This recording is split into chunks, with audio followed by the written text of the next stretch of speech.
Are Jews responsible for Monday's big holiday? From where does the Messiah come? And what's the right way to speak truth to power? We'll explore all of this on Jews Did It First. My life, my length of days, you are the rhythm in my veins. My heart pulses to your name. I rise from sleep and speak your praise. Hi there, this is Rabbi Yossi Madvig, and you're listening to Jews Did It First. I'm really excited because in the last few weeks, the number of listeners has gone up by about 10%. That's great news. Please tell your friends, share the podcast on Facebook and Twitter, like the Facebook page, all of that good stuff. Also, I'd love to hear your feedback. Leave a review. Let me know that there's a particular thing that Jews did first that you'd like to know more about. Or something interesting that you'd like to know if Jews did it first. And finally, since we're supposedly in that giving season, please donate to support our efforts at jewisoswego.org/Jews Did It First. It will not only support the podcast, but it will also help connect the Jewish youth at SUNY Oswego to their eternal heritage. This week, it seems appropriate to mention the elephant in the room, as it were, and that is Christianity in general, and the Messiah in particular. I think it's pretty well known that Christianity started as a Jewish movement. In fact, nowadays you actually have a movement making its way through many branches of Christianity, and that's the Hebrew Roots movement.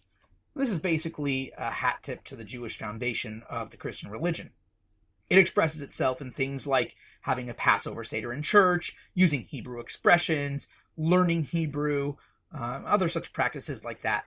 Perhaps the prime example of this is, quote-unquote Messianic Judaism, which is basically a Christian movement which incorporates a lot of Jewish practices. I'm not sure which came first exactly, the Messianic Judaism or the Hebrew Roots movement, but it really doesn't matter. The point is that even Christians themselves attest to, and proudly so in many cases, the Jewish core of Christianity. Now, once upon a time, one could have said that the main difference between these two religions was only a matter of degree, not of kind. They were both essentially Judaism, but one believed that Jesus was the Messiah, and the other didn't. I would say that this was probably the case for the first, 150, 200 years, but once you hit the end of the 3rd century, and certainly by 325, beginning of the 4th century there, at the Council of Nicaea, when many things like the Trinity are declared as official church doctrine, then it's pretty clear that Christianity is its own kind of religion and not really any longer a Jewish movement. In fact, by the year 200 or so, you'd probably be hard-pressed to find many Jews believing in Jesus, whereas the opposite was true at the beginning of Christianity. You'd be hard-pressed to find any non-Jews.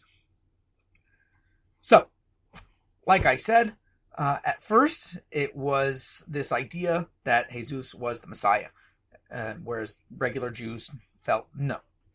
In fact, when people say the word Messiah, they automatically think of Christianity. And they think, Son of God, divine being, virgin birth, all the stuff that people are celebrating at this time of year.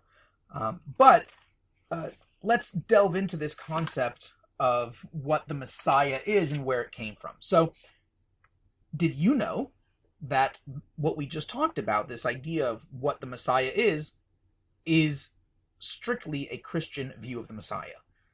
In fact, the actual idea of the Messiah is a Jewish concept, but he isn't divine at all.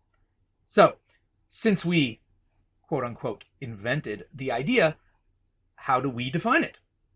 Well, the word Messiah is actually a Greek transliteration of the Hebrew word Moshiach. Just Greek doesn't have an sh sound or a ch sound, so Moshiach becomes Messiah. That's also the same reason, by the way, the word Shabbat became Sabbath.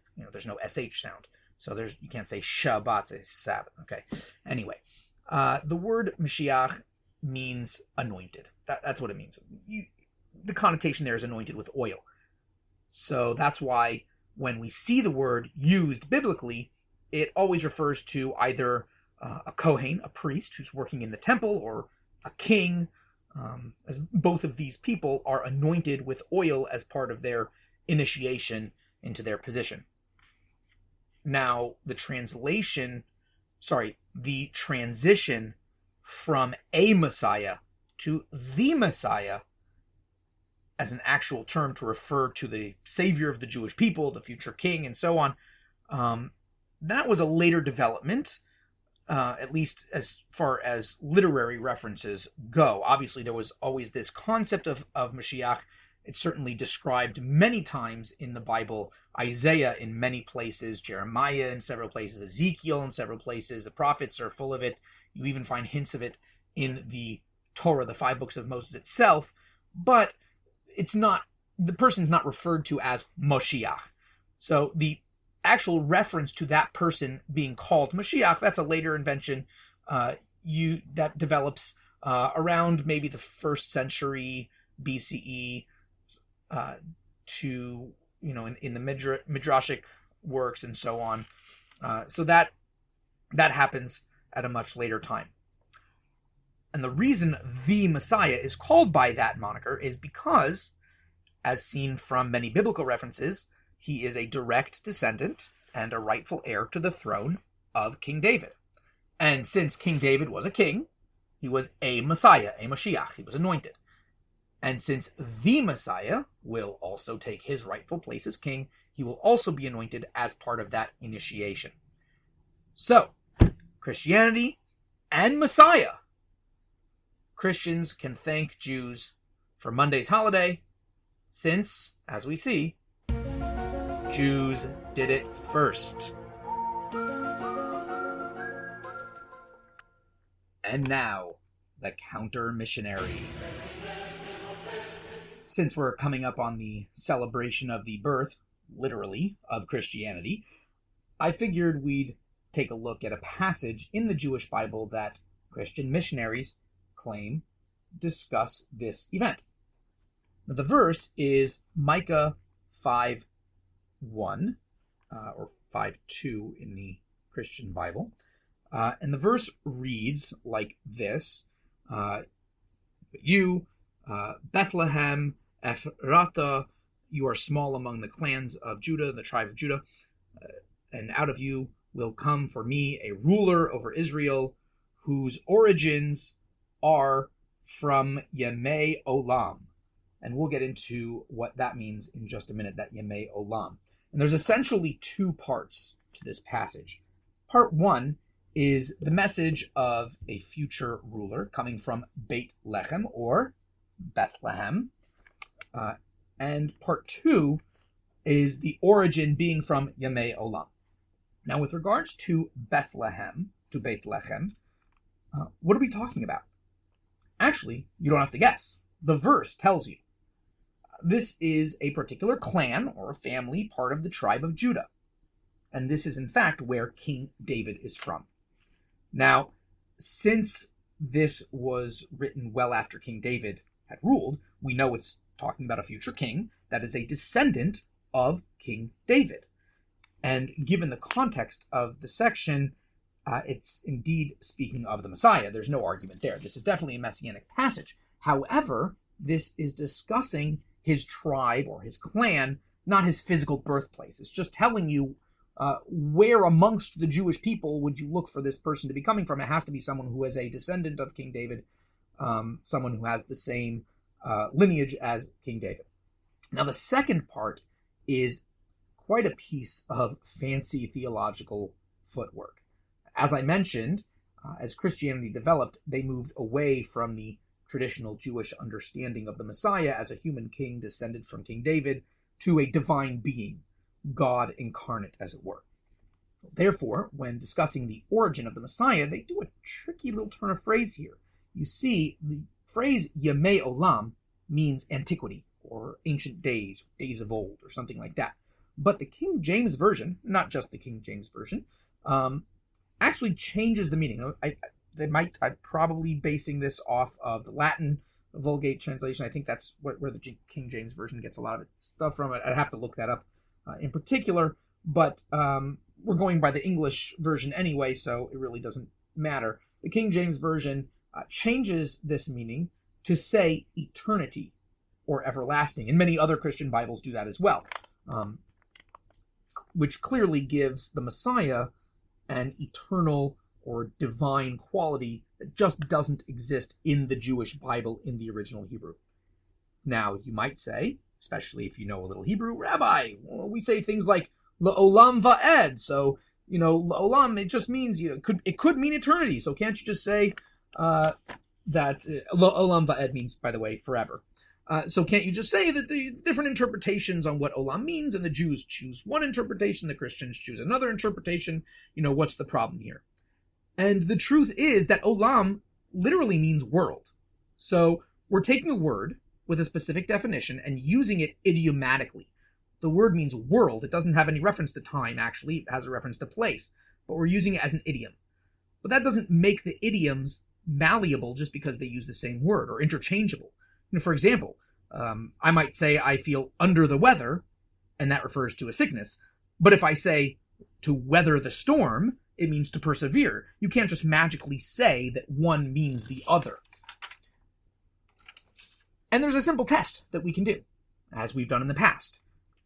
How is this phrase translated elsewhere in the Jewish Bible? And funny enough, the King James Version itself translates Yemei Olam as days of old, not eternity, in no less than 5 times. It does it in Isaiah chapter 63, verse 9 and 11. It does it in Amos, chapter 9, verse 11.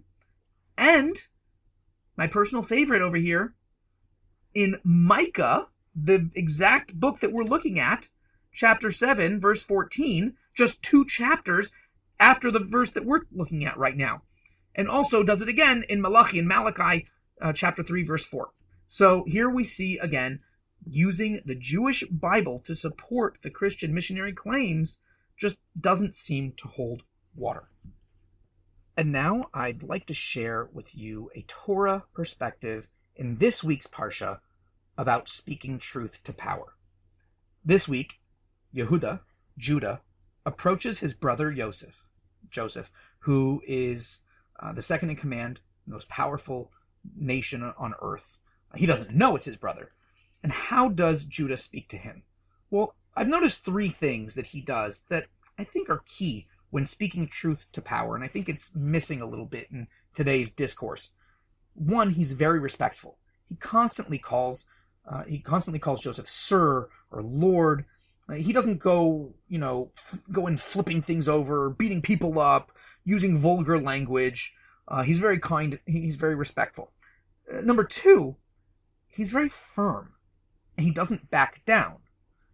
He's respectful, and he knows his position, and he knows where he stands. He stays true to his values and his convictions in a consistent manner. He doesn't move the goalposts. He doesn't say, well, this is what our values are, this is what we want to accomplish, and then start saying, well, but what about this?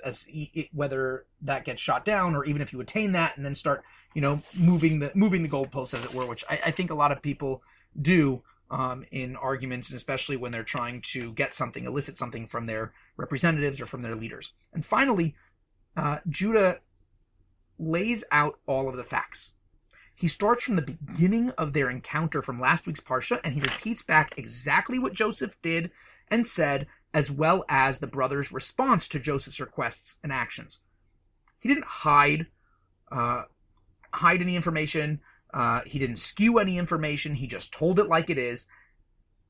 And then, he said what he felt about that. But the facts were the facts. There was no disagreement on what the facts are, which I see this going on a lot in political discourse between the right and the left, where there seems to be a disagreement on the basic facts of the matter. And it's very hard to have a conversation and a discussion and a debate when you can't even agree on what the facts are, let alone how to interpret those facts. So what's the result? The leader of the most powerful civilization on earth breaks down, and they have a beautiful reconciliation, and it's just wonderful. And I really feel that all these 3 things are missing a lot in today's culture, as well as the political discourse. But it all has to be done with a recognition that underlies these 3 principles. that they are brothers, right? Joseph and Judah are brothers. If we can apply these three principles, this kindness, staying true to values, and represent the facts, then we can grow as a society. But only if we have that underlying recognition that we are all one people. We're all in the same boat, and we have the same end goal, to be the best people and the best country and the best community that we can. Thanks so much for listening. Shabbat Shalom. Countless are your brains, you are the power that saves. Some days I take hours to pray, but even if my tongue was sweet and lips graceful, I